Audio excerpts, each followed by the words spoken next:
La Inquisición. La Iglesia la inventó para salvar almas humanas, sin embargo acabó produciendo un sufrimiento humano inenarrable.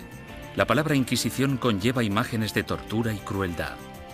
La tortura se utilizaba simplemente para sonsacar confesiones. Entre sus víctimas se incluyen Juana de Arco y Galileo, pero ¿sabemos realmente qué sucedió y por qué?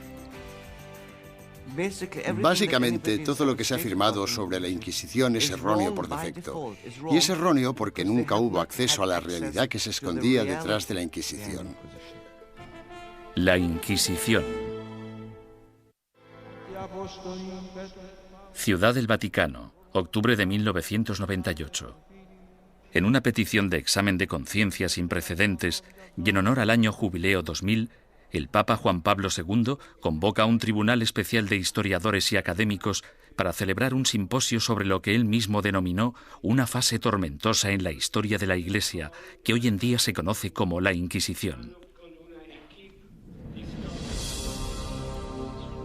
Para ayudar al tribunal en su investigación, el Papa anuncia la apertura pública de los archivos secretos de la Inquisición, unos archivos que habían estado fuera del alcance de los académicos durante casi 200 años.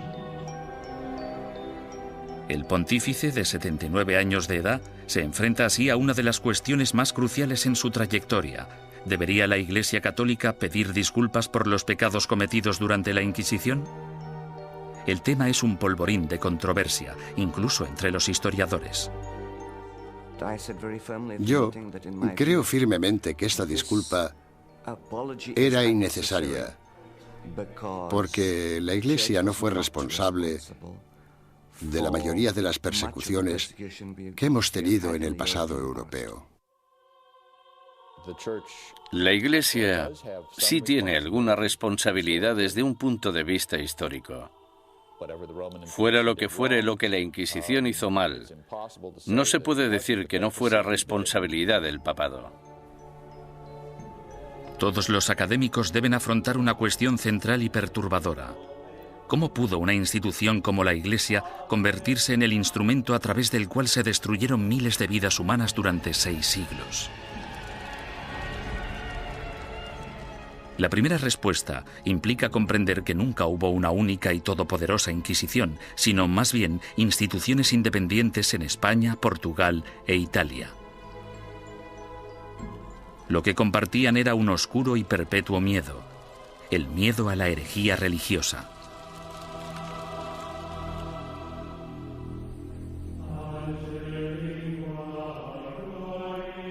Año 1100 después de Cristo. El corazón de la Alta Edad Media.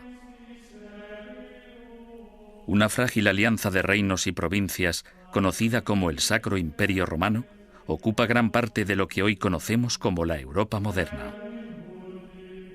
Tras la conversión del emperador Constantino al cristianismo y durante casi 800 años, la religión considerada antaño como una secta insurgente se convirtió en la única fe legal, penetrando en todos los niveles de la vida personal, social y política. El cristianismo latino-europeo simbolizaba no solo la fuerza civilizadora en un mundo bárbaro, sino también la promesa de la salvación después de la muerte. El clero y los ciudadanos vivían temerosos del duro juicio de Dios. Con todo, seguía habiendo disidentes que se atrevían a desafiar la sagrada doctrina cristiana. La Iglesia tachó a estos rebeldes de pecadores o herejes. El estar equivocado en relación al dogma de la Iglesia no te hace hereje porque existen muchos dogmas religiosos. Lo que te convierte en hereje es que las autoridades eclesiásticas te informen de que no estás en lo cierto e insistir en tus convicciones ante esa autoridad. La palabra herejía proviene del latín airesis, que significa elección. Alrededor del siglo XII, herejía cobra un significado mucho más amenazante. Se convierte en un peligro mortal para la sociedad y para el hombre en una traición a Dios. Según el derecho civil, los criminales acusados de traición serán castigados con la muerte y sus bienes serán confiscados. ¿Qué otro motivo es necesario para que aquellos que ofendieron a Jesús, Hijo del Señor, sean expulsados de la comunión cristiana y privados de sus bienes? Papa Inocencio III. A pesar de la posición inamovible de la Iglesia en considerar esto un delito, los grupos de pensamiento libre siguieron emergiendo e insistiendo en interpretar a Dios a su manera. Entre dichos grupos se encontraban los valdenses, predicadores itinerantes que erraban por el sur de Francia y el norte de Italia, viviendo en apostólica pobreza. El atractivo de los valdenses parece que fue su visión de un cristianismo simplificado, de la habilidad de todos para predicar si se poseía la inspiración del Espíritu, sin importar si se era clérigo o no. La Iglesia insistía que cualquiera que quisiera dedicarse a la predicación pública debía ser acreditado por el obispo de su diócesis. Cuando los valdenses se negaron a dejar de predicar, el Papa Lucio III emitió un edicto, conocido como Bula Papal, que tachaba el movimiento de hereje y excomulgaba a todos sus seguidores. La herejía se contemplaba como una amenaza a la comunidad cristiana. Era algo que podía perturbar a la gente, y no solo perturbar, sino que podía enajenar a toda la sociedad de la fe. Por eso era tan importante luchar contra ella. Los valdenses fueron suaves en comparación con los herejes más radicales, los cátaros. Los cátaros veían su fe como la única verdadera y se mostraban completamente hostiles ante la Iglesia establecida, a la que consideraban perniciosa. Los cátaros llamaban a sus sacerdotes perfecti o buenos cristianos. Comprometidos con una vida de estricta abstinencia, los sacerdotes no podían mentir, blasfemar, comer carne ni mantener relaciones sexuales. Acusaban a la Iglesia organizada de abusar cada vez más de su poder clerical. La austeridad de los perfecti cátaros parecía, en comparación, sumamente atractiva. En ese sentido, era una vergüenza para la Iglesia que existiera un grupo capaz de vivir realmente de acuerdo con la fe de Cristo y sus apóstoles, mientras que los abogados y administradores de la Iglesia vivían como grandes príncipes. Alrededor del siglo XIII, Europa era un foco de herejía. Al sur de Francia floreció el catarismo. La tensión aumentó hasta que una conspiración cátara asesinó a un representante papal que predicaba en la región del Languedoc en el año 1208. Ultrajado, el Papa Inocencio III reclamó una nueva cruzada en contra de los herejes. Lo que hizo fue básicamente pedir a la nobleza del norte de Francia que se trasladara al sur del país y que convenciera a los nobles de la región, que no perseguían al movimiento cátaro, de que lo hicieran y que propiciaran las condiciones adecuadas para erradicar a los cátaros del mundo rural. El Papa denomina esta guerra santa contra sus semejantes cristianos la Cruzada Albigense, en honor a la catedral francesa de la ciudad de Albi. Las atrocidades que cometieron sus cruzados del norte se convirtieron en legendarias. Los perfecti cátaros, fácilmente identificables por sus atuendos negros, eran asesinados en el acto. Los perfecti no intentaron esconderse, en parte porque la muerte les liberaba de este terrible mundo material en el que el Dios mezquino les había sumergido. Tenían una tímida tendencia al martirio. Sin embargo, tras años de matanzas, los astutos perfecti decidieron desprenderse de su atuendo distintivo y camuflarse gradualmente. A pesar del celibato, incluso empezaron a viajar con mujeres afirmando que eran sus esposas. El Papa Inocencio III volvía a enfrentarse al mismo rompecabezas del principio. El objetivo de la Iglesia era esparcir la salvación y un hereje muerto solo era bueno para el diablo. El pontífice en apuros consideró el sistema judicial del momento. El procedimiento habitual, el acusatorio, forzaba a la parte injuriada a hacer una acusación pública. Si la parte acusadora no conseguía probar su caso, entonces ésta era castigada del mismo modo en que habrían castigado al acusado. Este proceso hacía que incluso los que tenían una queja real se mostraran reacios a presentar una acusación. Inocencio III se dio cuenta de que esas reglas no servirían para su objetivo a largo plazo. En el año 1215, el Papa congregó a todos los líderes cristianos en el Cuarto Concilio de Letrán, celebrado en Roma. Inocencio utilizó el encuentro para anunciar sus nuevas normas para la persecución de herejes y clérigos descarriados. La Santa Inquisición había nacido.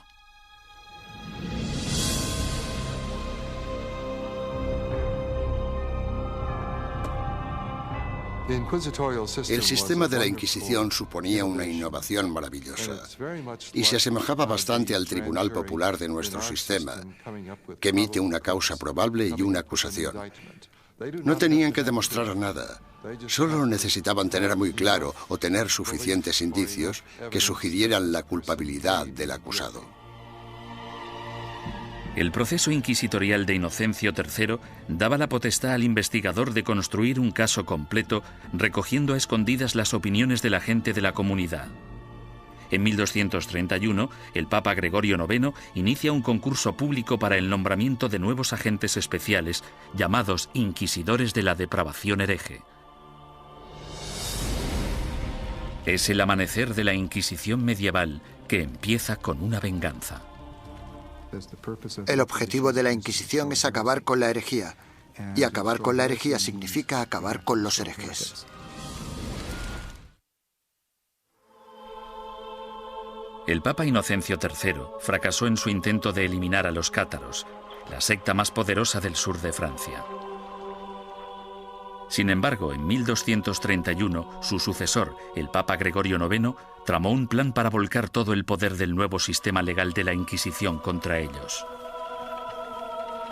El Papa nombró a muchos sacerdotes y frailes inquisidores y los mandó a tierras germanas y francesas para que acabaran con los criminales religiosos. Los herejes que rehusaron retractarse de sus creencias y continuaron predicándolas fueron quemados en la hoguera. Si fracasaban los herejes, iban al infierno. El objetivo de todo esto era salvar a tanta gente como fuera posible, pero había que hacer ciertas cosas si se querían salvar muchas vidas. El Papa Gregorio pronto se percató de que encontrar a un buen inquisidor era muy difícil. Los más entusiastas a menudo eran fanáticos fuera de control. Conrad de Marburg, el más célebre de los primeros inquisidores, convenció a Gregorio IX de que había descubierto una secta secreta alemana llamada los luciferinos. El modus operandi de Conrad consistía en reclutar a una pandilla de linchamiento, arrestar a los supuestos herejes y ofrecerles dos opciones: retractarse o arder vivos.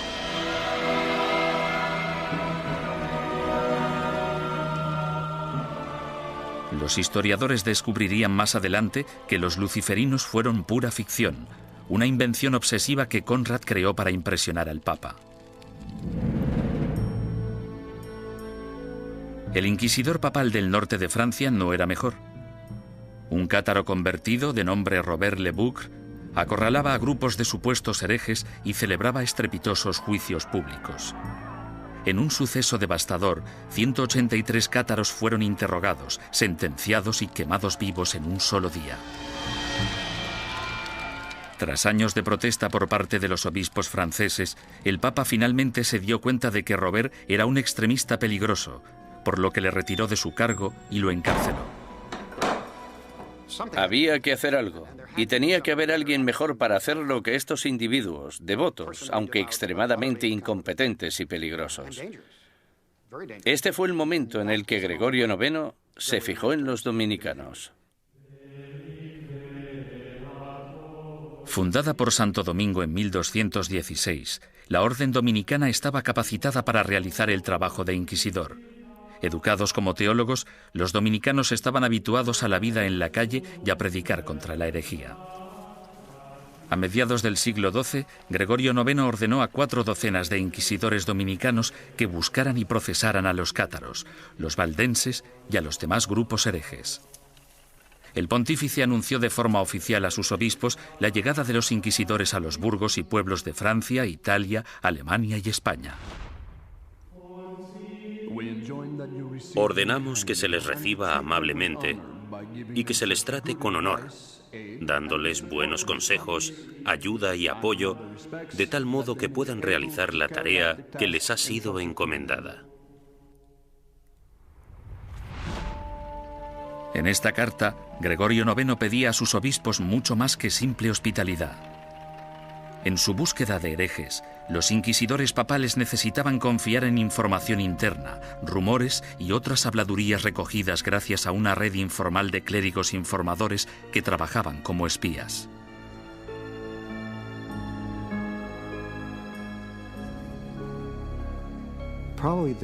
Probablemente sus mejores ojos y su mejor oído en el mundo rural eran los del clero parroquial, puesto que éste vivía en los pueblos, tenía familiares en ellos y por lo tanto estaba atento a los cotilleos locales. En sus incursiones a lo largo de la geografía, los inquisidores llegaban a un pueblo acompañados normalmente de un notario o escribiente para documentar el procedimiento o, en ocasiones, de un sirviente o un guardaespaldas. Entonces, el párroco reunía a los habitantes del pueblo para que escucharan al visitante predicar sobre los pecados y los peligros de la herejía. Una vez terminado el sermón, el inquisidor anunciaba un período de gracia durante el que cualquiera que hubiera cometido herejía podía confesar sus pecados a cambio de un trato clemente.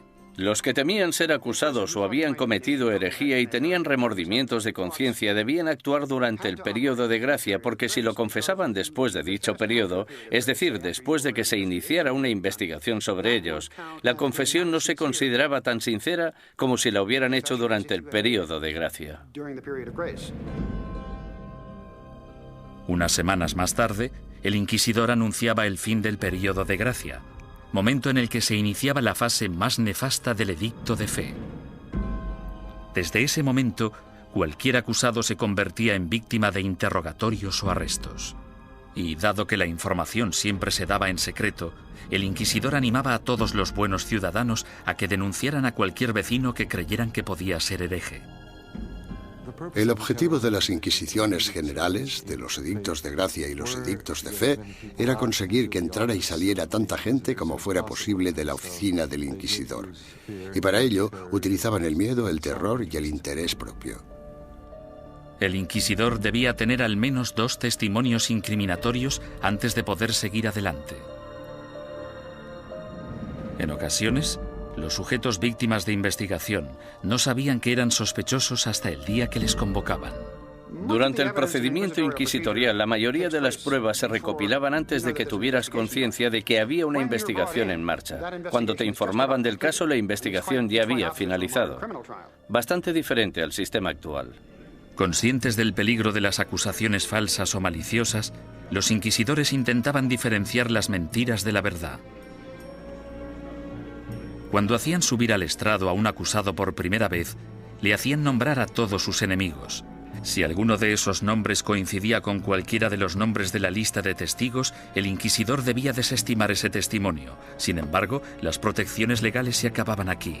El acusado nunca llegaba a saber el nombre de quienes le acusaban, ni tampoco los motivos por los que se le acusaba. Era muy complicado demostrar tu inocencia una vez acusado por los inquisidores. Incluso los sospechosos que confesaban haber cometido herejía no podrían reconciliarse con la Iglesia hasta que dieran nombres e información de otros supuestos herejes.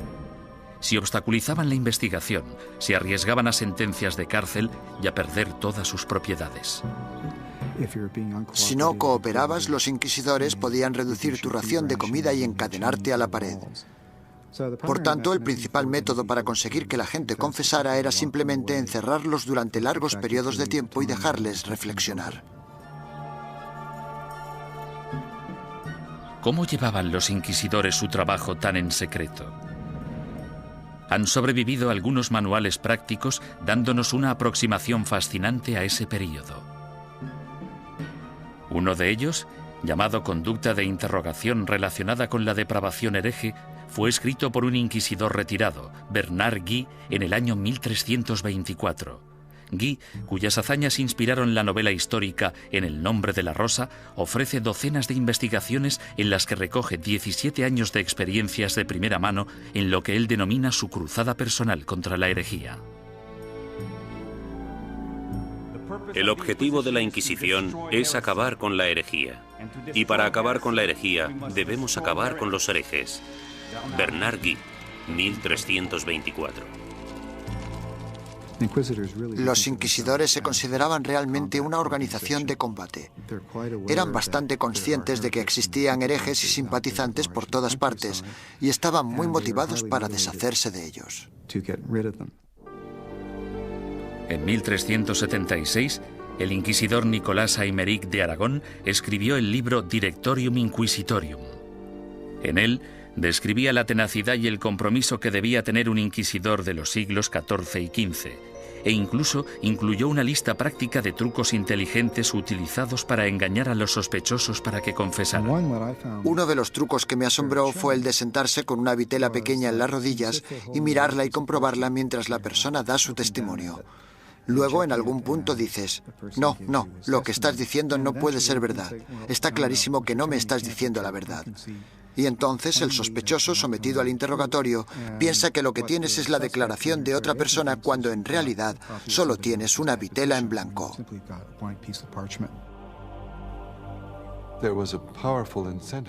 Los inquisidores estaban altamente motivados para llegar hasta la verdad como fuera. Y si era necesario, pisotear algunos derechos de los acusados, pues se hacía en nombre de la verdad. Existe otro aspecto espeluznante en el trabajo del inquisidor: la tortura. En la Edad Media se consideraba un método aceptable para la detección de mentiras siempre que hubiera razones suficientes para justificarla. En el siglo XX, cuando hablamos de tortura, pensamos en violencia física para obligar a la gente a decir la verdad. En aquel entonces, se trataba de un método para averiguar si el acusado estaba diciendo la verdad. Y este era el rol inicial de la tortura. Era un instrumento legal que entraba en juego en un momento dado del caso y bajo unas circunstancias muy específicas.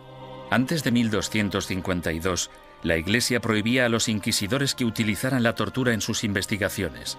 Pero tras el asesinato del inquisidor Pedro Mártir en Lombardía a manos de los cátaros, el Papa Inocencio IV abrió la veda y dejó que métodos antiquísimos, en especial la tortura, entraran en la lucha contra la herejía. El oficial o párroco debe obtener de todos los herejes que capture una confesión mediante la tortura, pues de hecho son todos ladrones y asesinos de almas. Papa Inocencio IV. Por lo tanto, la tortura no fue algo inventado por los inquisidores. En este caso, solo seguían los dictámenes de la ley. La tortura se destinaba a dos tipos de prisioneros: los que se negaban a retractarse y los que parecían saber más de lo que contaban. Los inquisidores escogían la técnica de la tortura, pero dejaban el trabajo en manos de torturadores profesionales, expertos en causar dolor. Para empezar, debían describir la tortura a la persona. Luego debían mostrar los instrumentos de la tortura al acusado. Y tras dar 3 o 4 pasos como estos, el acusado sufría alguno de esos métodos de tortura. Sin embargo, dicho acusado podía decir en cualquier momento: ya he tenido suficiente. La estrapada era uno de los métodos de tortura más populares en la Edad Media y el Renacimiento. Las manos del acusado se le ataban a la espalda y a una cuerda que se colgaba de una viga en el techo. En algunas ocasiones se añadían pesos en los pies de la víctima. Una vez izado, se bajaba al prisionero y se le volvía a levantar de un tirón o se le sacudía violentamente. Los atornilladores de piernas o las prensas de espinillas eran instrumentos mecánicamente más sofisticados para causar dolor. Con cada vuelta de tornillo, más aguda se volvía la presión sobre las piernas del prisionero. En medio de toda esta mutilación se encontraba el notario del inquisidor, apuntando con esmero y fidelidad los acontecimientos de la sesión y listo para anotar la confesión tan pronto se produjera. El clero justificaba todo esto como un acto de benevolencia. Al fin y al cabo, si la tortura llevaba a la confesión, el injuriador podía finalmente reconciliarse con Dios y recibir la salvación. Si la confesión se realizaba durante la tortura, el proceso consistía en liberar al acusado de los instrumentos de tortura y permitir que se recuperara. Luego se le repetía la pregunta para comprobar si el acusado solo se había dejado llevar por el miedo al dolor o si realmente había dicho la verdad. Con todas esas técnicas a su disposición, no resulta sorprendente que los inquisidores fueran convincentes en casi un 90% de los casos. ¿Podía la herejía estar realmente tan extendida? ¿O eran los inquisidores los que utilizaban su poder para asustar a la gente y obligarles a hacer confesiones falsas? En mi opinión, uno de los mayores problemas a la hora de trabajar con los informes de la Inquisición es determinar hasta qué punto podemos creer nada de lo que está escrito en ellos, porque los inquisidores, si querían, podían hacer confesar casi todo a cualquiera. Aunque para los culpables de herejía, lo más temido era el día del juicio. No podías hacer nada para huir de ellos, porque estaban obligados a ejecutarte. Durante los siglos XIII y XIV, los inquisidores papales siguieron su camino por el sur de Europa, recogiendo acusaciones e investigaciones de herejes.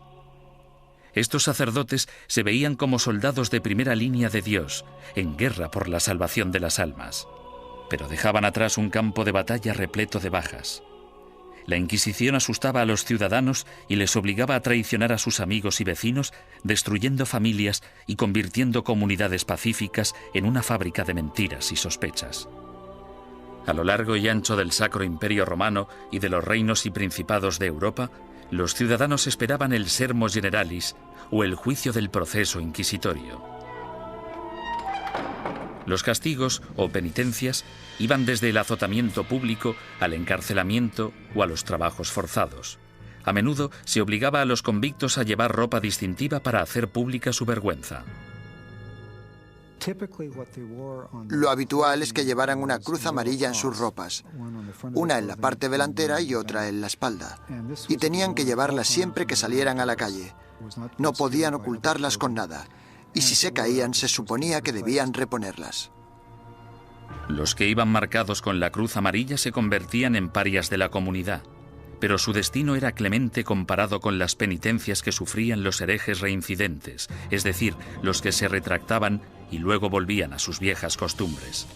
Su castigo era la ejecución. El derecho canónico, sin embargo, prohibía a los miembros del clero participar en cualquier juicio de sangre, por lo que los inquisidores entregaban a los herejes condenados a las autoridades civiles. Los inquisidores derramaban algunas lágrimas de cocodrilo y decían algunas palabras con la esperanza de que las autoridades civiles mostraran clemencia con esa gente. Sin embargo, su mayor deseo era que los condenaran a la hoguera.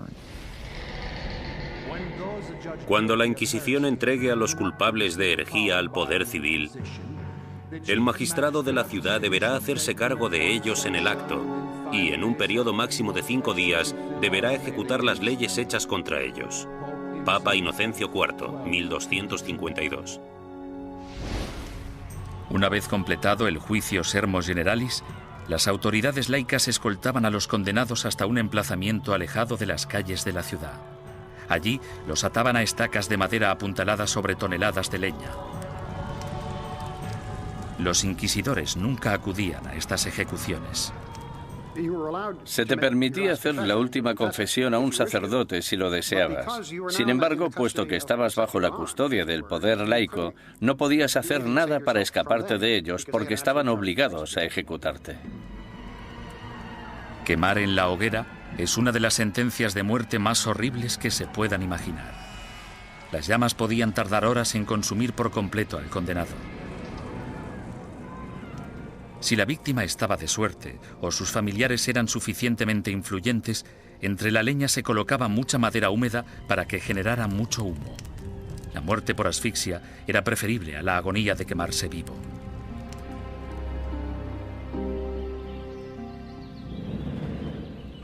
Ni siquiera la muerte podía liberarte de las garras de la Inquisición. En ocasiones, personas que habían muerto hacía años recibían acusaciones post-mortem y eran condenadas por herejía. Se saqueaban sus tumbas y se lanzaban sus restos a la hoguera. Desgraciadamente para la familia del fallecido, lo peor aún estaba por llegar. Las autoridades civiles confiscaban automáticamente todas las propiedades de los herejes fallecidos, dejando desvalidos a sus esposas e hijos sin importar su lealtad religiosa. La mañana siguiente a una ejecución a menudo atraía a los coleccionistas de reliquias, basureros que acudían con sacos a barrer las cenizas en busca de piezas de cadáveres. En la mayoría de los casos no se trataba ni de necrófagos ni de locos. Normalmente eran los que creían que aquellos que morían ejecutados eran mártires y merecían ser venerados. Mucha gente pensaba que los herejes eran buenos cristianos y los inquisidores gente malvada, por tanto podía darse un contraataque. El siglo XIV fue testigo del punto más álgido de la campaña de la Inquisición. Gracias a su inmenso poder, la Iglesia combatía la traición con la misma dureza incluso contra sus propios rangos. Cuando un grupo de franciscanos decidió desvincularse de la orden y llamarse a sí mismos franciscanos espirituales, el Papa Juan XXII les acusó de abandonar los ideales de su fundador, San Francisco de Asís, y ordenó a la Inquisición que acabara con ellos. Tras quemar en la hoguera a 4 líderes franciscanos espirituales en Marsella el año 1317, la mayoría de los rebeldes restantes volvieron a la orden original. Durante los 150 años de la Inquisición papal de Gregorio IX, los principales movimientos herejes, los cátaros y los valdenses, fueron virtualmente erradicados de la Europa occidental.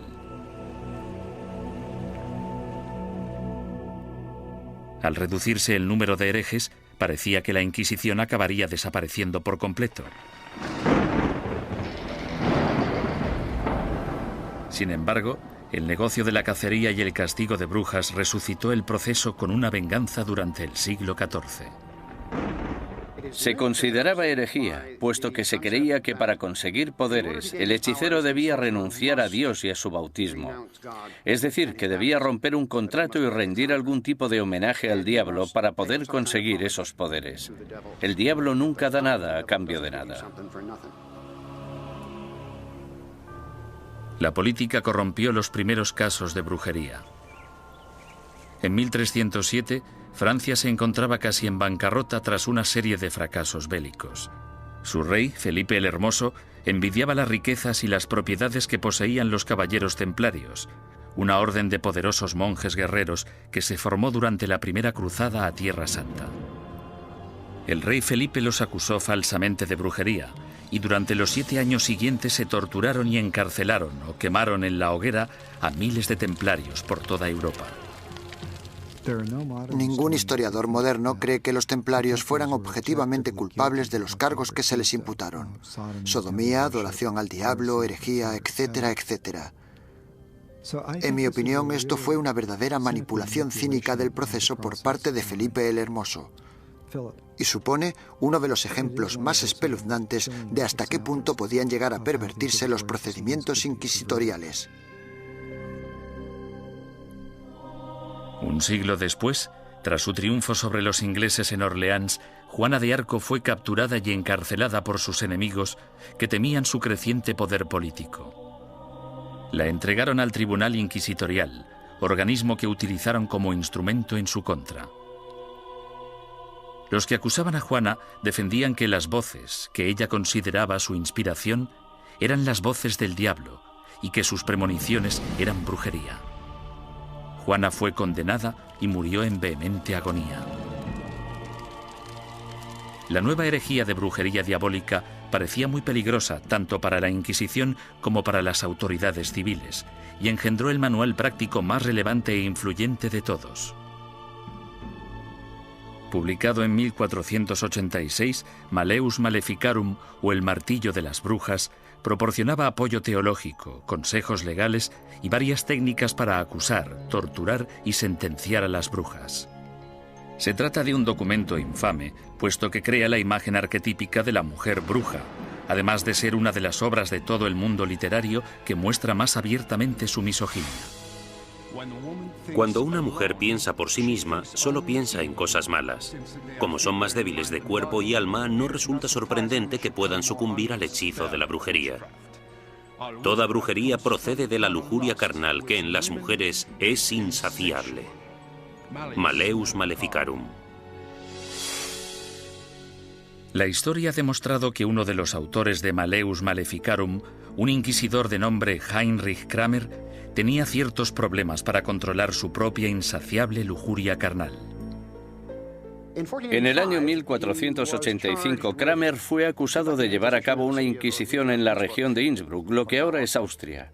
Él mismo se buscó los problemas porque la mayoría de los interrogados eran mujeres y las preguntas tenían relación con sus actividades sexuales. Alarmado por la manifiesta obsesión sexual de Kramer, el obispo ordenó que destituyeran al inquisidor y que liberaran a todos sus prisioneros. 2 años más tarde apareció Malleus Maleficarum. Nació de la frustración de Kramer por la experiencia de Innsbruck y de la furiosa misoginia que sufría. Durante los siguientes 200 años, el Malleus Maleficarum se convirtió en un bestseller y llegó a ser publicado en 4 lenguas distintas. Estaba destinado a convertirse en la principal fuente de inspiración de los cazadores de brujas laicos, católicos y protestantes que aterrorizarían Europa y Norteamérica durante los siglos XVII y XVIII. Durante el siglo XV, sin una nueva política ni postura por parte del papado, la Inquisición empezó a desvanecerse poco a poco. Por lo general, los tribunales inquisitoriales se mantenían en activo solo si un inquisidor en particular quería seguir persiguiendo la herejía. Si no quería, no pasaba nada. Y así fue como los tribunales fueron perdiendo fuerza. Sin embargo, en España, la astucia política del rey y la devoción de la reina se apoderaron del proceso inquisitorio e hicieron que su aterrador poder recayera en su propia gente. El número de personas que se quemaban vivas en una misma hoguera era pasmoso, incluso para los estándares actuales.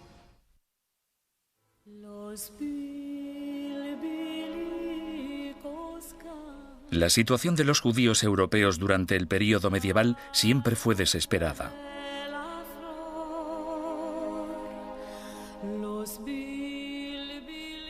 Expulsados de una nación tras otra, a partir del siglo IV, algunos finalmente se establecieron en España.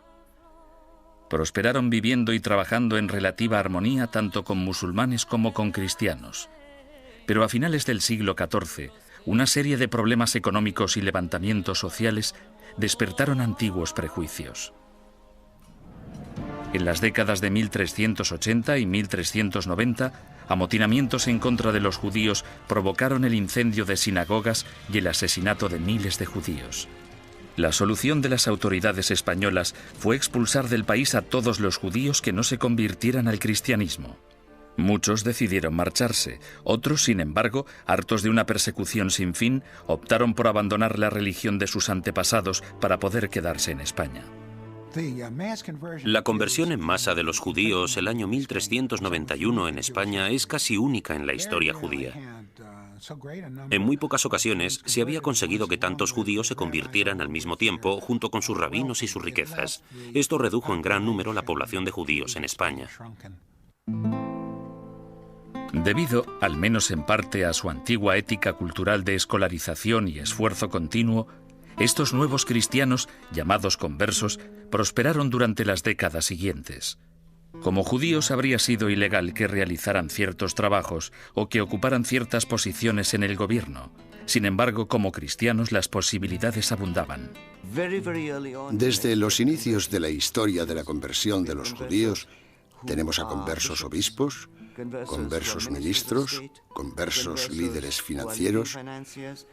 Tenemos conversos ocupando las más importantes posiciones de la sociedad cristiana, porque esa era la ventaja de convertirse.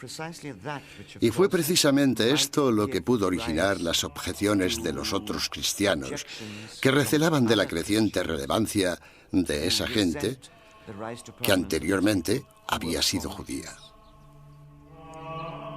En tan solo unas pocas generaciones, miembros de la Iglesia Católica de España empezaron a acusar a estos nuevos cristianos de practicar secretamente la religión judía mientras mantenían una fachada apropiadamente cristiana. Este fenómeno judaizante era en parte verdad, puesto que algunos conversos, aunque se autoproclamaban cristianos, mantenían costumbres que habían heredado de sus antecesores. La dimensión de la llamada actividad judaizante era más de carácter cultural que religiosa. En otras palabras, realizaban ciertas cosas que sus padres y sus abuelos habían hecho y en las que no veían nada particularmente malo, como encender velas el sábado. Muchos de ellos creían que encender velas el sábado no tenía nada inherentemente conflictivo con el catolicismo. Su condición de cristianos bautizados también significaba que si se intuía de cualquier modo que recaían en el judaísmo, podían ser acusados de herejía. Fue precisamente esta trágica ironía la que les condujo hacia su destrucción. Con el matrimonio en 1469 de Fernando de Aragón e Isabel de Castilla, se unieron los dos reinos más poderosos de la península ibérica. Los consejeros dominicanos de Isabel pronto la convencieron de que la actividad judaizante suponía una amenaza mortal para el catolicismo en España y que una Inquisición podría ser la única solución. Si el clero pedía una Inquisición, no era solo porque fueran fanáticos, sino porque sabían perfectamente que detrás de ellos tenían a muchos seguidores muy fieles que tenían conciencia del problema tal y como lo percibían. El rey Fernando, astuto estratega político, vio que una alianza con la Iglesia Católica podía beneficiar a España en muchos sentidos. Aparentemente, Fernando tenía otros planes en mente. Apoderarse de las riquezas de los conversos. Había grandes cantidades de dinero esperando, encerradas en los cofres de los poderosos conversos, comerciantes y nobles. Y Fernando se propuso hacerse con ellas y lo consiguió. El primer paso del rey Fernando fue ponerse en contacto con el Papa y expresarle su preocupación por el problema judío de España. Es enorme el daño que los cristianos sufren con el contacto, las relaciones y la comunicación con los judíos, que siempre intentan de un modo u otro seducir a los leales cristianos y apartarlos de nuestra santa fe católica. Fernando el Católico. Bajo la presión del insistente rey español, el Papa Sixto IV emitió una bula papal que instauraba una inquisición para erradicar la depravación hereje en España y que iba dirigida a los conversos judíos. Esta nueva Inquisición española fue algo completamente distinto a todos los demás tribunales inquisitoriales anteriores. Sus normas garantizaban que el rey Fernando, y no el Papa, controlaba todos y cada uno de los aspectos de sus actividades. El tribunal de mayor grado, llamado la Suprema, consistía en 6 o 7 hombres nombrados personalmente por el rey. Solo un miembro, el inquisidor general, era nombrado oficialmente por el Papa, y aún así, este tenía que haber sido nombrado antes por Fernando. Aunque os guste el título de inquisidor, somos yo y la reina quienes os hemos nombrado y sin nuestro apoyo muy poco podéis llevar a cabo. Rey Fernando. Esto significa que el Estado empieza ya en la Inquisición española a tener cierto poder de control sobre la institución. Esto no era así en la Edad Media. El 6 de febrero de 1481 se celebró el primer auto de fe en Sevilla. En este acto, que se convertiría en el símbolo de la Inquisición española, un centenar de hombres y mujeres conversos fueron acusados de practicar secretamente la religión judía y juzgados ante la Iglesia. 6 de ellos pagaron el más alto precio. Fueron quemados en la hoguera. En mitad del auto siempre se celebraba una ceremonia. Los dominicanos elegían a sus mejores oradores, los que tenían la voz más fuerte, y en ocasiones los sermones duraban media hora, 1, 2 horas. Los participantes eran despojados de toda dignidad. Se les afeitaba la cabeza, desnudaban a las mujeres y a los hombres, se afeitaba la barba a los hombres. En España, la virilidad de un hombre residía en su barba, por lo que afeitarla resultaba muy desagradable. La idea de la ceremonia era humillar a los penitentes y mostrar a la congregación cuál era el castigo por cometer herejía. Incluso los que no habían recibido mucha educación o no estaban interesados en las sutilezas teológicas, ni muy seguros de los credos y las plegarias que recitaban, sabían perfectamente qué sucedía en cada momento en un auto de fe. Era un espectáculo aterrador cuyo objetivo era poner unos límites en la mente de las personas sobre lo que podían decir, pensar y creer. Durante el primer año desde su establecimiento, 1.500 conversos acusados de judaísmo fueron juzgados y otros cientos condenados a muerte. La cantidad de personas que se quemaba en una misma hoguera era pasmosa incluso para los estándares actuales. Se quemaron 28 personas de una sola vez, en otra ocasión 70 personas, y en el mayor auto jamás celebrado se quemaron 109 personas en una misma hoguera. A diferencia de los herejes medievales que se atrevían a predicar sus ideas en público, el judaísmo secreto era, por definición, una actividad clandestina que se llevaba a cabo a puerta cerrada. Los vecinos podían decir que habían visto a un individuo leer un libro que probablemente era judío solo por el hecho de ver a alguien mirando un libro pequeño, que podría ser el libro de las horas. O podían decir que habían oído a alguien cuchichear una plegaria que seguro que era judía. Por tanto, encender velas, darse un baño, lavar la ropa, tratar, preparar y comer carne en día de pescado, como podían ser los viernes o los miércoles, podía causarte grandes problemas si tus vecinos se percataban y tenías mala relación con ellos. Las acusaciones provocaban más acusaciones.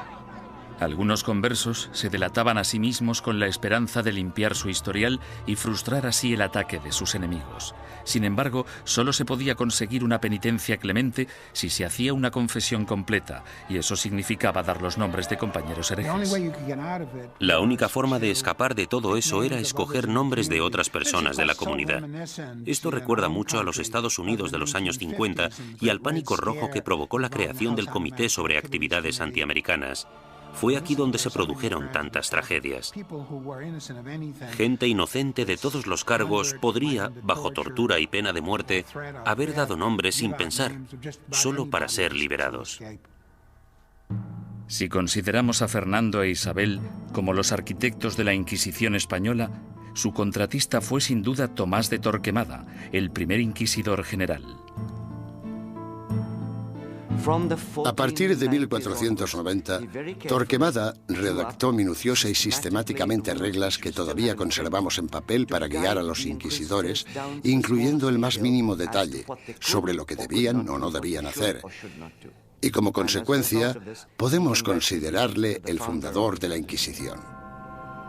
No hay ninguna duda de que Torquemada presidió la Inquisición durante su período más sanguinario y que ejerció mucha influencia sobre la corona. A pesar de que se le ha retratado de todos modos, desde un loco hipnotizador hasta un monje siniestro y obsesionado por el sexo, los historiadores saben muy poco sobre él. Era el típico teólogo fanático, antisemita y extremadamente hostil a los conversos. Era un hombre que concentraba toda esa intolerancia y ferocidad tan característica de los primeros inquisidores. Podemos estar de acuerdo o no con él en que los judeoconversos debían ser perseguidos y condenados.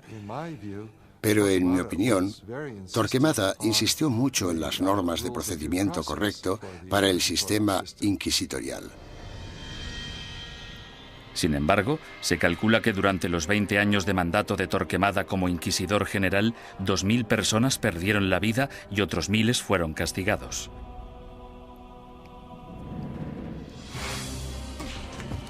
A ello se le sumó un alocado complot de asesinato que selló el destino de los judeoconversos españoles y aseguró el papel de la Inquisición en España durante los siguientes 200 años. Los judíos no ganaban nada convirtiéndose. La situación social no cambió en ningún sentido. Solo podía empeorar para la gente de origen judío. 5 años después de su nacimiento, la Inquisición se encontraba en plena forma, ganándose a pulso su temible reputación.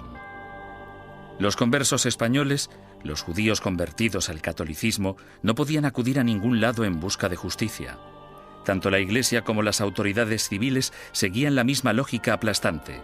Todos los conversos que rehuían la Inquisición eran, por defecto, culpables. Todos los que daban el paso y se delataban a sí mismos eran, puesto que lo admitían, culpables. Y todos aquellos que eran juzgados y condenados eran, evidentemente, culpables. Los procedimientos interinos del Tribunal de la Inquisición se mantenían en privado y los informes se protegían cuidadosamente, incluso de la corona. Cuando la Inquisición española arrestaba a alguien, esa persona simplemente desaparecía en la cárcel hasta que la Inquisición acababa con ella. Los familiares y amigos quedaban a la espera, llenos de preocupación y sin poder ayudar. Los españoles convirtieron este hecho en un verdadero fetiche. El secreto. Me refiero a que este era uno de sus principios fundamentales. La creencia de que el prestigio de la institución dependía en gran medida de la capacidad de mantener intacto el secretismo. Para los acusados, la naturaleza surrealista y casi arbitraria del proceso generaba terror. No existía ningún juicio. Eran más bien audiencias tras las que el prisionero volvía a su celda. Después de todo el sufrimiento, que podía prolongarse durante semanas o meses, el acusado podía no llegar a saber los crímenes de que se le acusaba. Se le exigía constantemente, a veces bajo amenazas de muerte, que confesara. El acusado tenía que inventar explicaciones sin saber la naturaleza de la denuncia que se había interpuesto contra él. Y esto, a menudo, llevaba al encarcelamiento masivo de prisioneros que se negaban a confesar, porque creían que no tenían nada que confesar, y probablemente tenían razón. El 15 de septiembre de 1485, algunos conversos furiosos decidieron tomarse la justicia por su mano. Como inquisidor, Pedro Arbués se arrodilló delante del altar de la Catedral de Zaragoza. 8 asesinos le atacaron con cuchillos.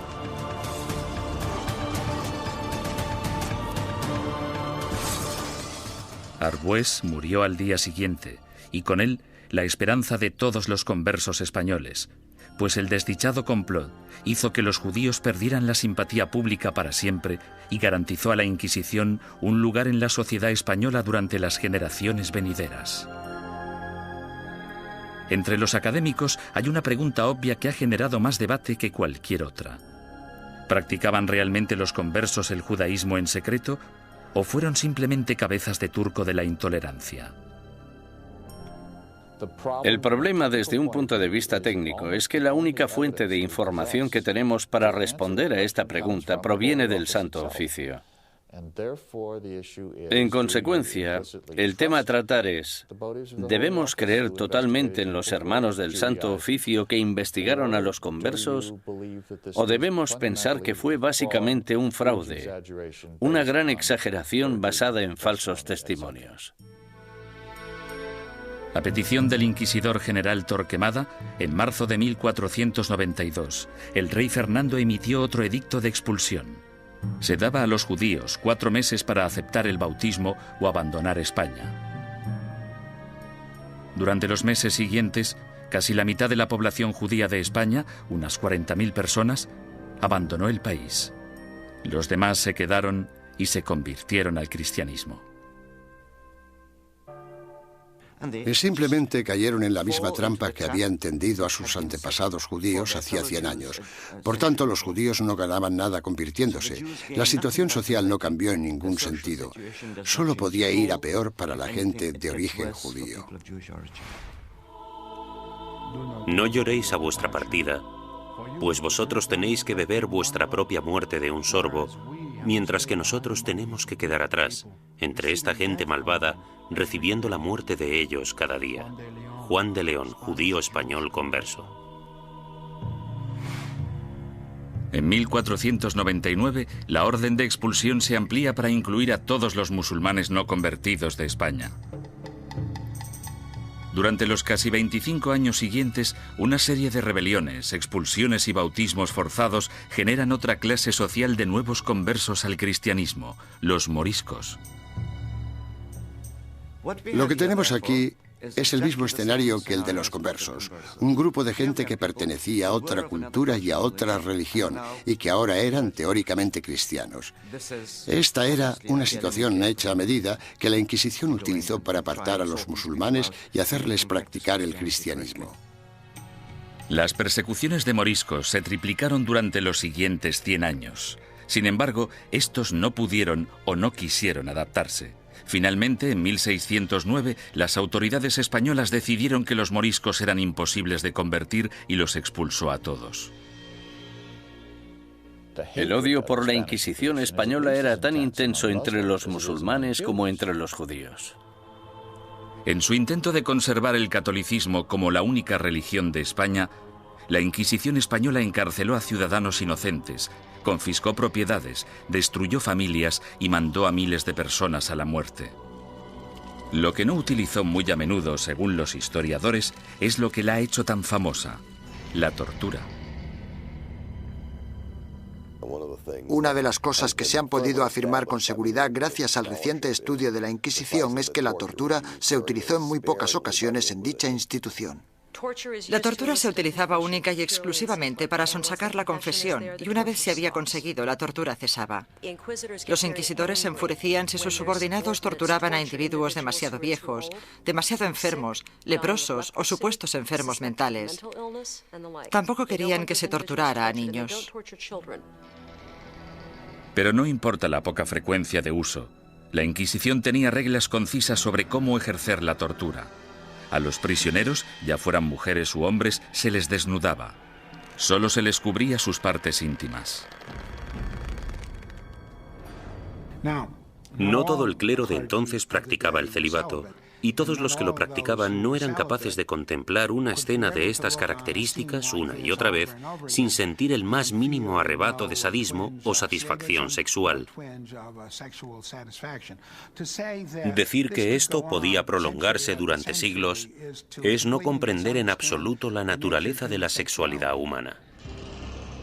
La garrucha, versión modernizada de la estrapada medieval, se convirtió en el método de tortura más común. El potro, probablemente el instrumento de tortura más famoso de todos, también era muy efectivo, aunque tenía algunos inconvenientes. Su uso no podía prolongarse porque una de las reglas vitales de la tortura era que la Inquisición no podía derramar sangre. Si se vertía una gota de sangre, la tortura debía suspenderse. La toca, o tortura con agua, se convirtió en la favorita de los inquisidores españoles. Durante el terrible sufrimiento, la boca del prisionero se mantenía abierta a la fuerza y se introducía una pieza de ropa por la garganta. Luego se vertía agua por la garganta, de modo que la pieza de ropa quedaba empapada y provocaba al prisionero violentos espasmos. Durante la Inquisición española, la tortura no podía aplicarse más de 3 veces y nunca durante más de 15 minutos. Las afirmaciones que hacían los prisioneros no eran legales, a no ser que las ratificaran 24 horas después, lejos de la sala de tortura. Hubo inquisidores que rompieron las reglas, aunque lo hicieron por ignorancia más que por malicia.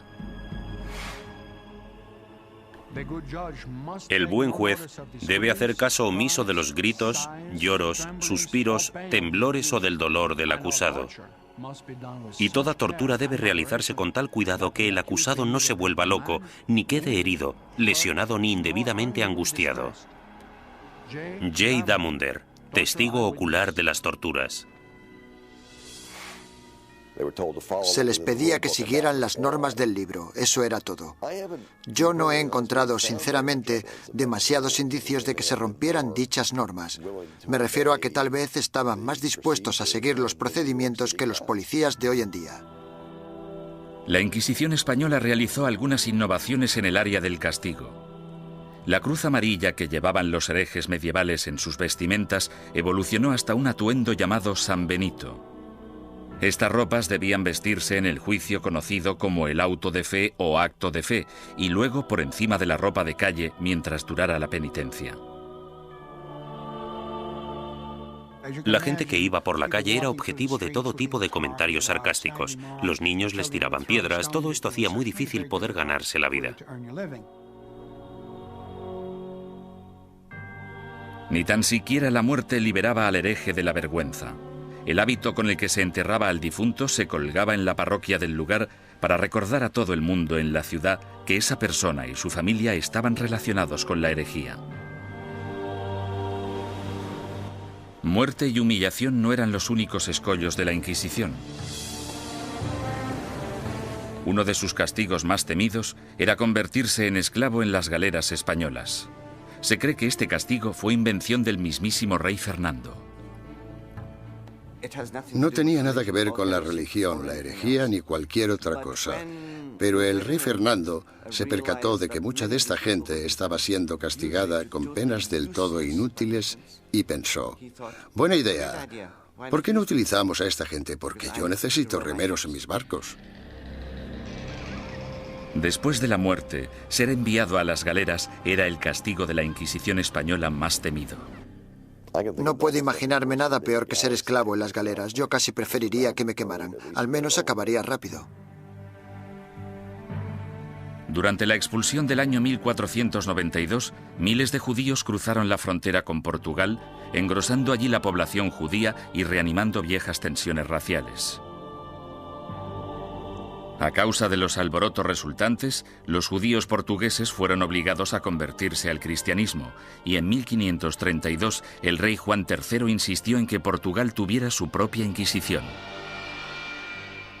Durante 10 años, los ricos conversos portugueses utilizaron todas las formas de persuasión posible, incluyendo enormes sobornos, para convencer al Papa de que no instaurara una Inquisición en su nuevo santuario. Muchos conversos españoles se fueron a Portugal y de hecho pronto superaron en número a la comunidad portuguesa. Dichos conversos creían que en Portugal estarían a salvo hasta que, evidentemente, los portugueses instauraron su propia Inquisición y todo cambió. La Inquisición portuguesa se puso a trabajar de inmediato con los sospechosos de siempre. Entre 1547 y 1580 se celebraron 34 autos de fe en Portugal con casi 2.000 penitentes y 169 ejecuciones. Las persecuciones fueron tan letales que los conversos, la mayoría de los cuales apenas habían emigrado a Portugal desde España, decidieron volver a su tierra natal y enfrentarse a lo que parecía el mal menor de las dos malvadas instituciones. Tras la conquista militar española del Imperio Azteca en 1521 por Hernán Cortés, los conversos portugueses y españoles pronto emigraron a las Américas en busca de un nuevo comienzo. Pero la Inquisición española les siguió de cerca e inició investigaciones en la recién fundada Ciudad de México. En 1528, 2 conversos españoles fueron quemados en la hoguera tras el primer auto de fe celebrado en tierras del Nuevo Mundo. Las primeras oleadas de sacerdotes españoles también consideraban su deber guiar a la población americana lejos de sus creencias paganas y ayudarles a adoptar el cristianismo. Tras un periodo inicialmente optimista sobre lo que se creía una conversión extendida, la segunda generación de prelados españoles en el Nuevo Mundo empezó a tener dudas sobre si los indios seguían siéndolo a escondidas después de ser bautizados, del mismo modo que se creía que los conversos seguían siendo judíos tras el bautismo. En contra de la política estricta y reacia aplicada tanto a judíos como a musulmanes en España, la Suprema finalmente decidió que los indios simplemente eran incapaces de asimilar las creencias cristianas y que, por tanto, estaban fuera del alcance de la conversión. Sin embargo, la Inquisición pronto se enfrentaría a su mayor enemigo hereje de todos los tiempos, el protestantismo. Y en ocasiones incluso fueron torturados por la Inquisición, lo que parece muy injusto, pero eran protestantes y eran una presa fácil.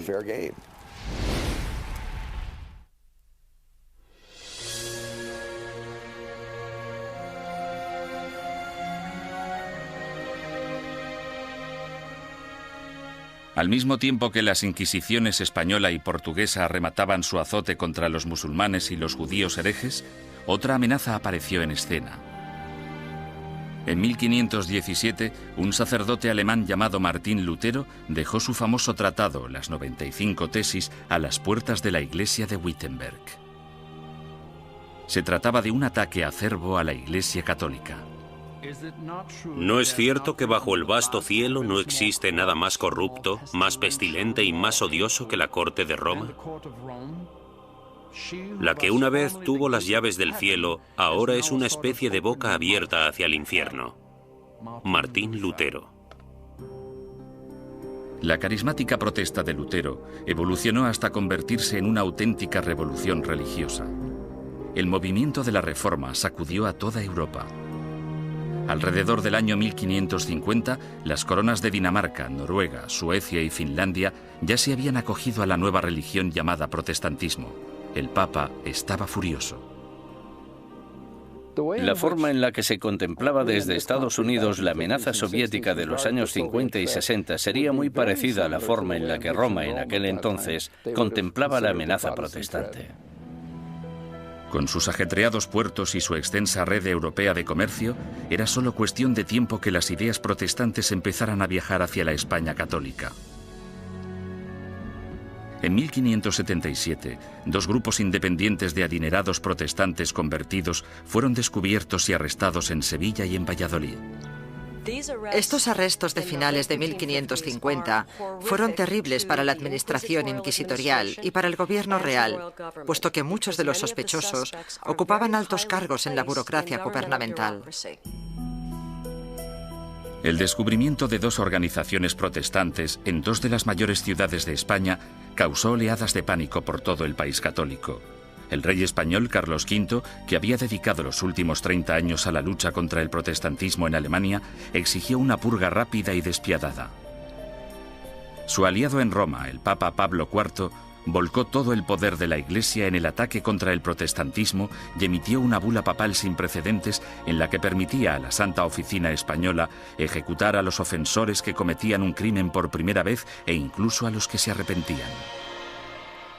Según mis conocimientos, esta es la única vez en toda la historia de las Inquisiciones española, romana o portuguesa en que los acusados, que por primera vez admitían estar arrepentidos de sus errores doctrinales, eran igualmente condenados a muerte.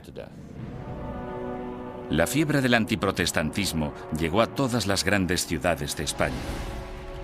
Fueron quemados en la hoguera sacerdotes, monjas, soldados ingleses e incluso 3 niños que murieron junto con sus madres. En poco más de 3 años, tras el descubrimiento de protestantes en España, el protestantismo se había eliminado por completo. Nunca reaparecieron. España se caracteriza por no tener protestantes.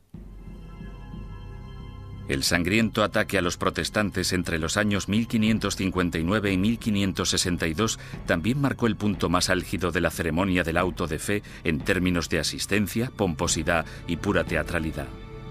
Anticipándose a los juicios de cientos de protestantes herejes, el inquisidor general Fernando Valdés se propuso deliberadamente modernizar el auto de fe de forma grandilocuente. Los costes aumentaron astronómicamente. Llevaron al tribunal inquisitorial a la bancarrota, de modo que tuvieron que ir reduciendo miembros y empezaron a amontonar prisioneros para poder conseguir un auto realmente bueno y tener suficiente gente para quemar en las ceremonias. España eliminó sistemáticamente a todos los protestantes. Sin embargo, los inquisidores permanecieron alerta ante cualquier amenaza hereje del exterior. A lo largo del siglo XVI, los viajeros protestantes que venían a España, incluso dignatarios extranjeros, cayeron en las despiadadas garras de la Inquisición.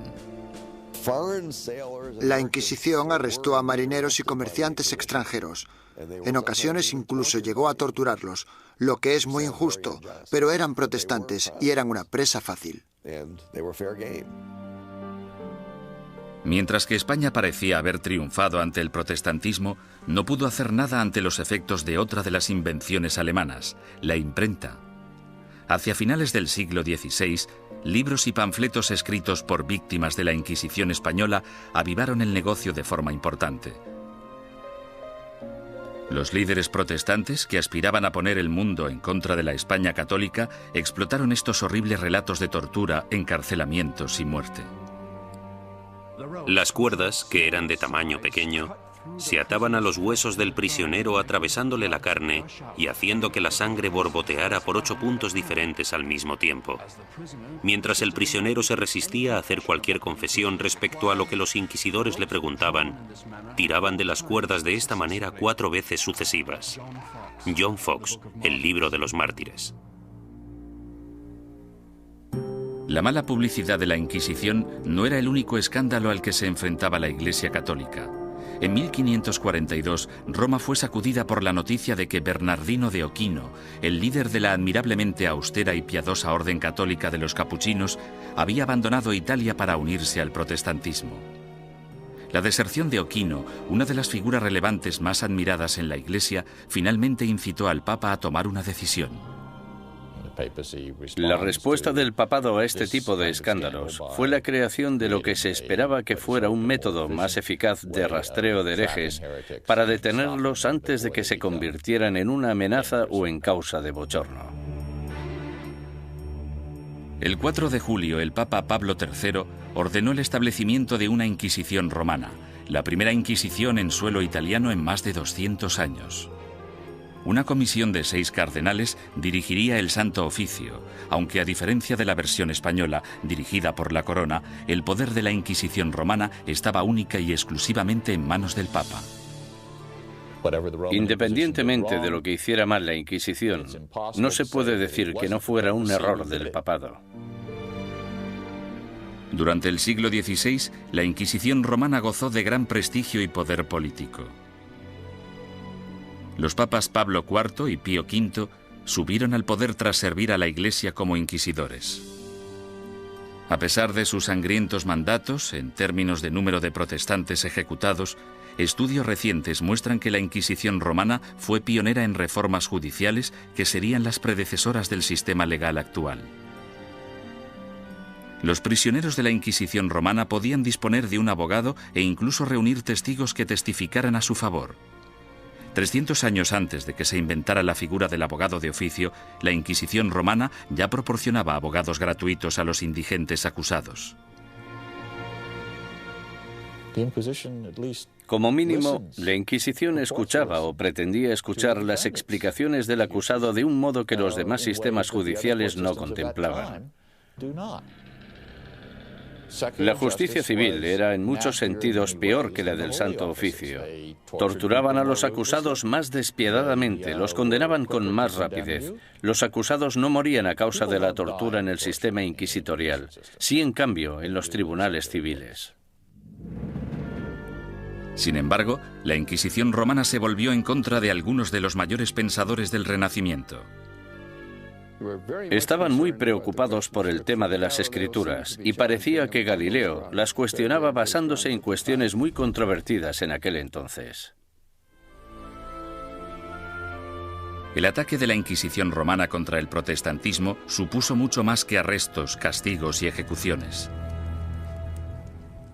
En 1559, el Vaticano publicó su Índice de Libros Prohibidos, en el que listaba cientos de libros y autores considerados peligrosos para la fe y la moral de los buenos católicos.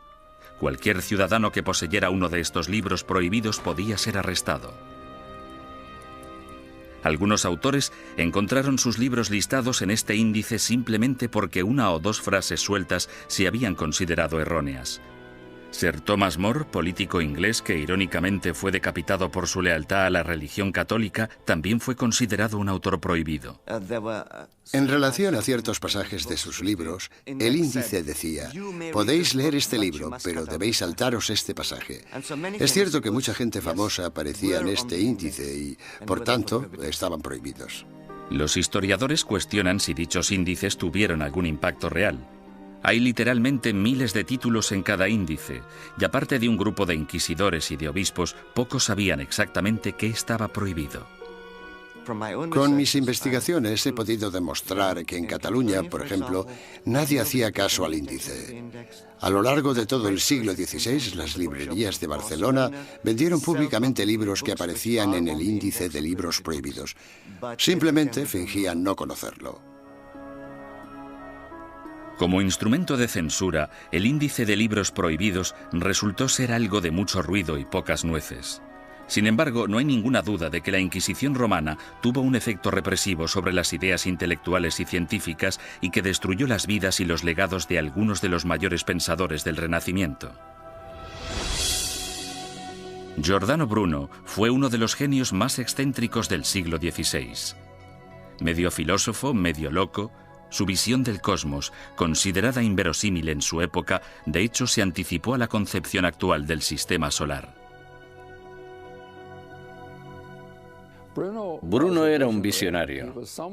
Se consideraba casi una segunda reencarnación de Cristo, aunque de hecho tenía sus dudas sobre la divinidad de Dios, pensamiento por el que fue acusado. El tratado más famoso de Bruno, publicado en 1584, pronto le hizo merecedor de aparecer en el Índice romano. De título Sobre el universo infinito y los planetas, es una mezcla extravagante de misticismo y astronomía de Copérnico. Bruno lanzó la teoría de que existe vida inteligente en otros planetas situados más allá de las estrellas. Enseñaba que la unificación de todas las religiones, incluidas el Islam y el judaísmo, era la única salvación de la humanidad. Estas creencias herejes provocaron aversión tanto entre los católicos como entre los protestantes. En un periodo de tensión religiosa, las personas como Bruno representaban una amenaza enorme porque en realidad parecían desechar casi todos los pilares básicos del cristianismo. Durante 15 años, Bruno evitó cautelosamente la Inquisición romana, manteniéndose alejado de Italia. Sin embargo, en 1591, un rico mecenas le convenció para viajar hasta Venecia y una vez allí le traicionó denunciándole ante el Santo Oficio. El encarcelamiento y el juicio de Bruno duraron 7 años, durante los que el tribunal romano llegó prácticamente a implorarle que abandonara sus creencias herejes. Él se negó. Habría sido como repudiar toda su vida. En mi opinión, para un hombre como Bruno, que estaba completamente convencido de sus propios poderes, habría sido casi imposible actuar de otro modo. Tal vez vuestro miedo a juzgarme sea mayor que mi miedo a ser juzgado. Giordano Bruno. La obstinación de Bruno enfureció tanto al Papa Clemente VIII que él mismo le condenó a muerte. El 8 de febrero de 1600, Bruno fue conducido al campo dei Fiori, en pleno corazón de Roma, y fue quemado vivo. En la actualidad, una estatua en su honor, erigida en el año 1829, marca el lugar de los hechos. Otro intelectual renacentista, Galileo Galilei, también desató la ira de la Inquisición. Cuando construyó el primero de sus famosos telescopios en el año 1609, Galileo ya era un físico y profesor de matemáticas de fama mundial. En 1613 publicó 2 libros más, Mensajero Celestial y Manchas Solares, en los que defendía la teoría de Copérnico, según la cual la Tierra no solo gira sobre sí misma, sino que además da una vuelta anual alrededor del Sol. Oficiales ultrajados de la Inquisición denunciaron las creencias de Galileo y citaron numerosos pasajes de las Santas Escrituras que describen la Tierra como centro estático del universo. A los cardenales no les preocupaba demasiado qué era lo que giraba alrededor de qué. Les preocupaba mucho el tema de las escrituras, y Galileo parece que las cuestionaba con ideas muy controvertidas para la época. Sin embargo, Galileo vuelve a cuestionar a la Iglesia y toma una decisión asombrosa. Durante años ha habido un debate tremendo, sobre todo durante el último siglo, sobre qué debería haber hecho Galileo. En 1616, Galileo evitó ser juzgado y castigado por la Inquisición romana cuando aceptó dejar de enseñar sus rompedoras teorías planetarias. Con todo, 16 años después, alentado por el hecho de que su viejo amigo y admirador, el cardenal Barberini, se convirtió en el Papa Urbano VIII, el célebre científico publicó un nuevo manifiesto en el que reforzaba sus antiguas ideas.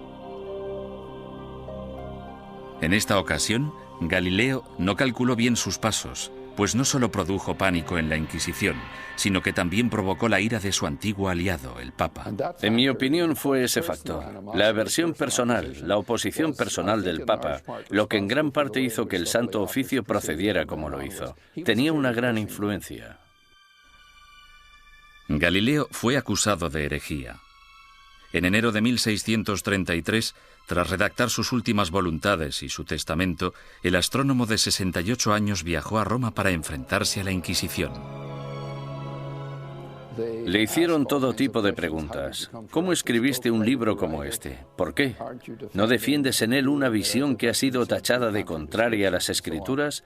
Galileo siguió manteniendo su inocencia, lo que probablemente no fue una buena estrategia dadas las circunstancias del juicio. Tras 3 meses de interrogatorio por parte de la Inquisición, en los que le amenazaron con torturarle, llegaron a un acuerdo. A cambio de retirar las acusaciones más graves, Galileo admitiría haber cometido un error y se declararía culpable de la ofensa menor que suponía haber defendido públicamente el copernicismo.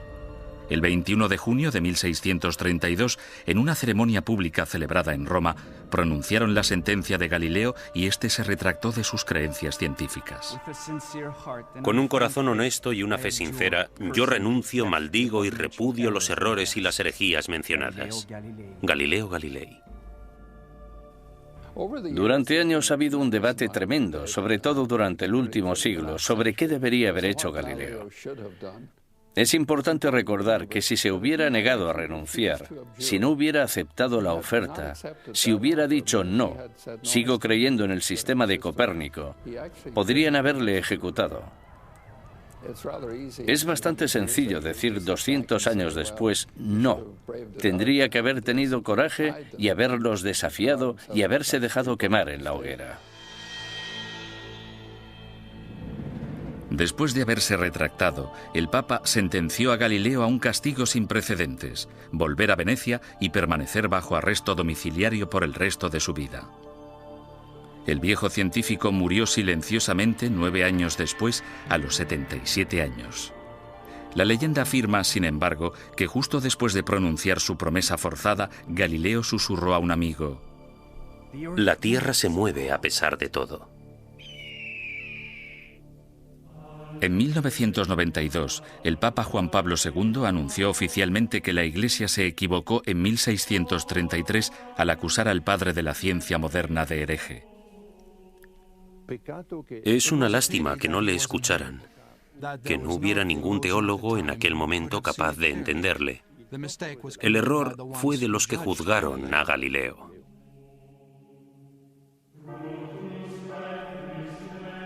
Los siglos XVII y XVIII fueron un período de declive para todas las inquisiciones. En España, aparte de la necesidad de erradicar a los conversos acusados de practicar secretamente el judaísmo, la Inquisición española se centró en la persecución de comportamientos personales inaceptables, como por ejemplo la homosexualidad, la bigamia y el adulterio, así como también los crímenes del clero. Las ceremonias de castigo, los autos de fe, siguieron celebrándose de forma esporádica en el siglo XVIII. Sin embargo, el prestigio de la Inquisición quedó mancillado cuando Felipe II rechazó expresamente acudir al auto celebrado en honor a su coronación. Los propios españoles empezaron a ver la Inquisición como un instrumento anticuado. Y a partir del año 1730 desapareció por completo. Inspirado por los ideales y las reformas de la Ilustración, Portugal empezó a desmantelar su oficina de la Inquisición.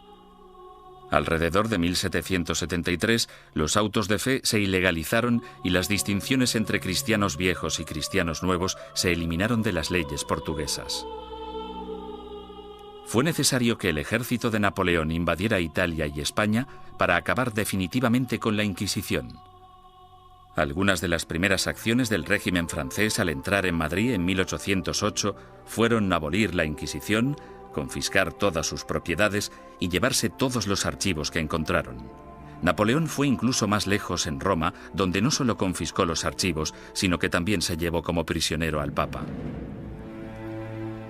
En 1814, el imperio napoleónico se derrumbó y el Papa Pío VII regresó sano y salvo a Roma. Finalmente, en el año 1820, la Inquisición española fue ilegalizada completamente.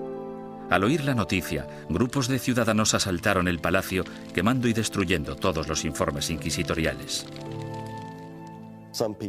Algunas personas cuyos familiares habían sido juzgados no querían que se supiera. Por eso los robaron y los destruyeron. A pesar de la aplastante realidad, el papado se negó a admitir que el final de la Inquisición era inevitable. La Inquisición romana continuó ejerciendo teóricamente, no en la práctica, durante los siguientes 150 años. En 1965, el Papa Pablo VI reorganizó el Santo Oficio llamándole la Congregación para la Doctrina de la Fe. Todavía existe en la actualidad, aunque solo interviene como consejera en asuntos eclesiásticos. No realiza investigaciones ni impone la doctrina de la Iglesia.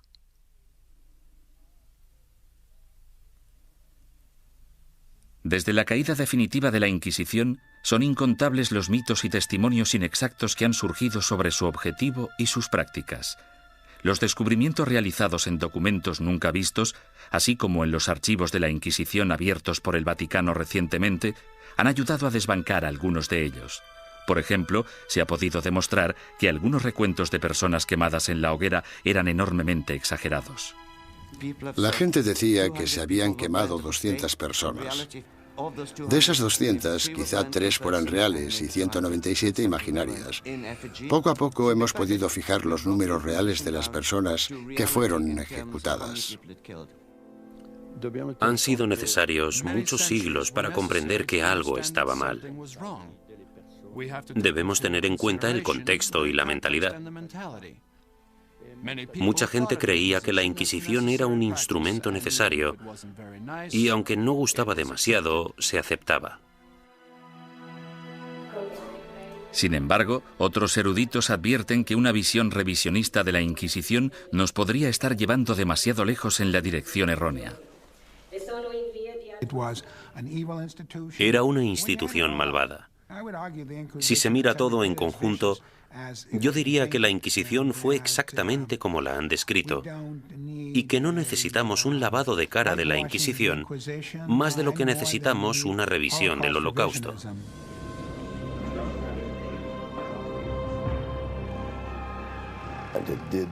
Torturó a gente, impuso fuertes castigos, quemó a personas. Había teólogos fanáticos en las Inquisiciones, había antisemitas en las Inquisiciones. Todo esto es innegable. Hay un hecho que la historia no puede negar.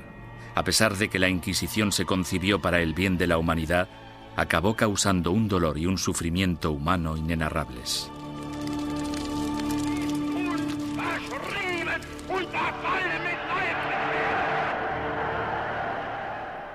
Las Inquisiciones existieron durante casi 6 siglos y lucharon por la necesidad de un grupo de imponer sus ideas sobre las de los demás.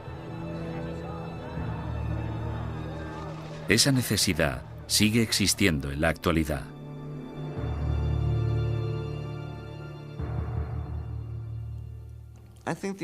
Creo que la lección que debemos aprender de la Inquisición es que no debemos verla como algo único. Es un fenómeno recurrente que se ha dado a lo largo de la historia en todos los países, porque es un fenómeno natural.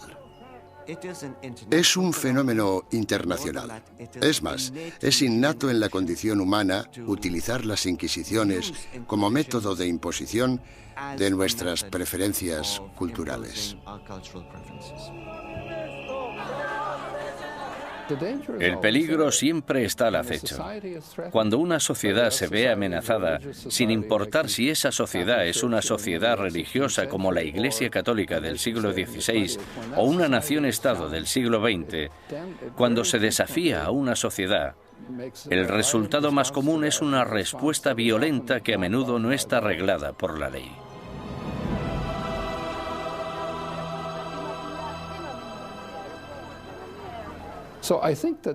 Por lo tanto, creo que esta reacción ante la amenaza es tan antigua como la humanidad y, sin duda alguna, perdurará en el futuro.